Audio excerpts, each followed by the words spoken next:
Unemployment dropping below 8% for the first time in 4 years. But a lot of questions remain about those numbers. So the last time we saw the rate this low, that would be January of 2009, right back when President Obama took office. The Labor Department says of these numbers that employers added only 114,000 jobs over the course of that month. So that raises a lot of questions about this headline number. You know, some people will be very cynical that a government number will come out this great on the eve of the election. How in the world, miraculously, we have the best rise in 30 years, right before the election, Stuart? Somebody needs to do an investigation. And just like they're doing an investigation in Libya, they need to investigate these numbers because there's no way in the world these numbers are accurate.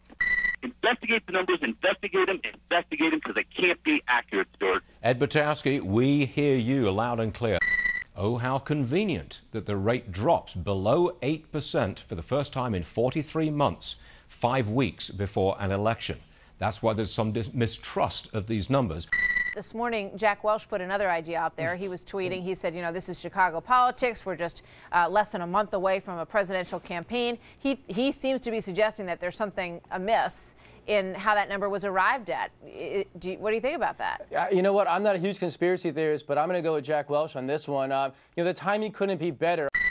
When the president speaks in a few minutes, I know he's also going to tout the last 2 months. They were revised higher. Well, majority of those jobs, about 75% of those jobs that were revised higher, were government-created jobs. So, I mean, there's a lot of conspiracy that could be involved in here, and they just do not make sense. It just, nothing jives for me at all.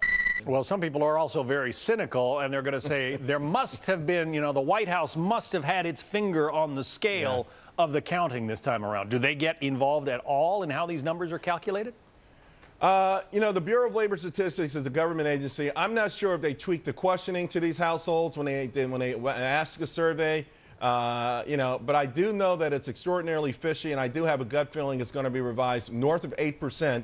But that won't happen until after we know who's in the White House. Ah, after Election Day. Yeah, Interesting. after Election Day.